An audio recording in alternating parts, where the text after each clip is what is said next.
To start off this week's Weather Extra, we're going to celebrate the fact that we hit a milestone moment last week on Thursday, October 8th, in terms of winter. And I want to take you back to that day for a moment just to enjoy the sights and the sounds from what happened.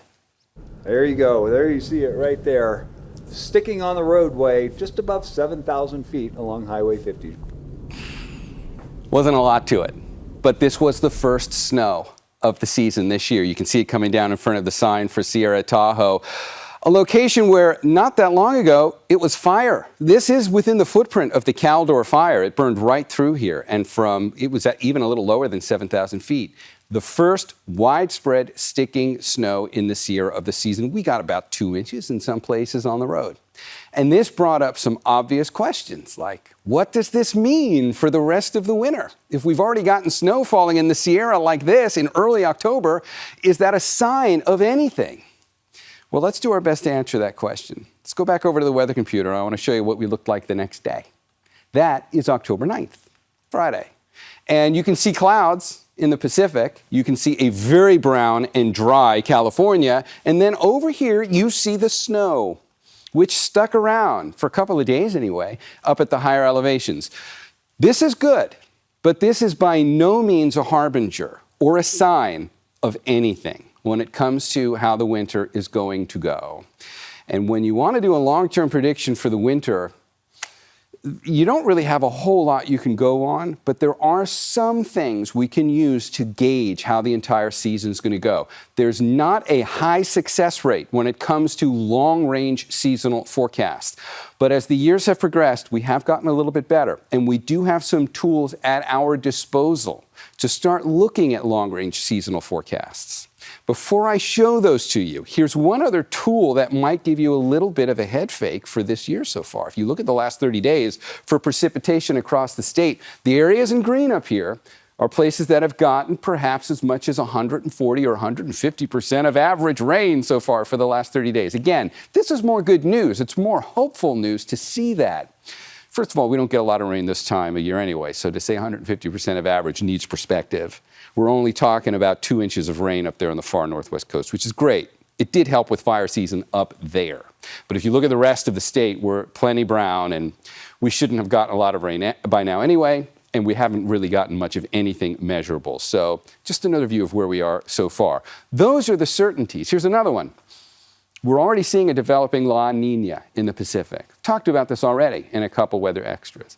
And when it comes to doing long-term seasonal forecasts, what's this winter going to be like for precipitation? The number one tool by far is what's going on with La Nina or El Nino. Call it ENSO together.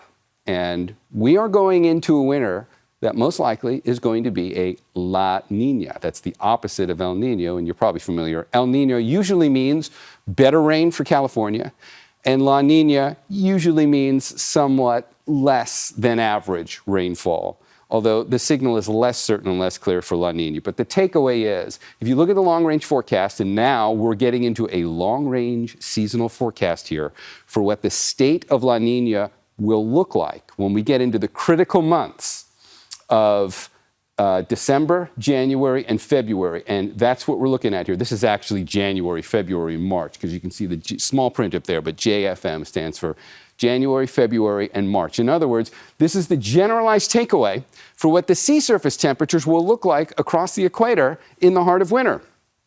Colder sea surface temperatures tell you that's a La Nina, and a La Nina will usually reorganize the weather patterns across the entire globe in such a way that California gets cheated out of rain a little bit. You would expect Northern California to see slightly less than average. That's a real big oversimplification of La Nina.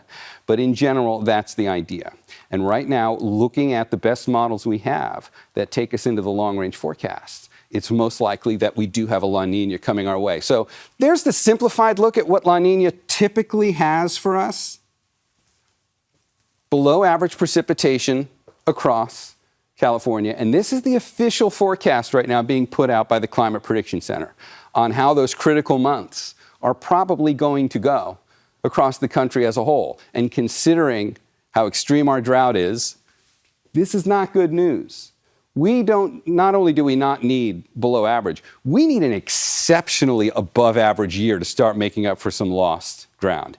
And right now, according to the most simplified forecast for how winter is going to go because of La Nina, right now the odds look like we're probably going to have slightly below average for precipitation. But we can look at the models in a somewhat more specific way than just that simplified one. Take a look at the map and you see a red bullseye right off the coast of California. And this model, it says up on the upper left-hand corner there, is the NMME. That's the North American Multi-Model Ensemble.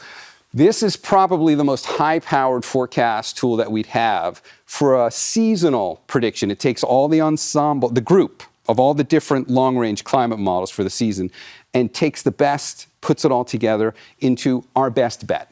And it tries to get kind of specific, but you can never get super specific. The takeaways, you see the big red bullseye there? This is showing you what the precipitation deficit or above average precipitation in the case of the Pacific Northwest could look like, according to this one look at the ensemble models, for those critical months of December, January, February. That big red bullseye out there is not good news. That is likely the result of the climate models seeing something that we've referred to, kind of in a fun way over the last few winters as the ridiculously resilient ridge. And if you haven't heard that term, that's that real stubborn ridge of high pressure which over the last several winters has developed in the Pacific and in effect blocked the storms from getting to California. And that looks almost exactly like what you'd expect to see in that signature. A big bullseye of well below average precipitation sitting out in the center of the Pacific, right where we would need storms to be able to break through to get to California. That's a big block. That is the ridiculously resilient ridge. Not what we want to see. Does not have to go that way. But if you want to know what is at our disposal for the best tools that we have, what's the best bet at this point? This is the look at our odds for this coming winter. Now you can also look at the snow that fell in the Sierra in early October and say, hey, we're off to a great start. This is a good sign. I've got a really good feeling about this winter. We're already getting snow in the Sierra to the point where you can see it from space the next day, and it was only October 9th. I've got a good feeling about this. And you're more than welcome to do that. And you've got reasonable odds to do that. But at least we know now by looking at the tools that are available to us for long-term seasonal forecasts, which admittedly are not perfect, but we've gotten better with them. And if we want to take the leap and say, hey, what's this winter look like? Well, the best information we have is it doesn't look good. Keep your fingers crossed they get it wrong. And those of us who are hopeful that we look like that on October 9th, get it right. We'll see how this plays out over the next few months. That's this week's installment of Weather Extra. Paul Hagen will be in next week with another one.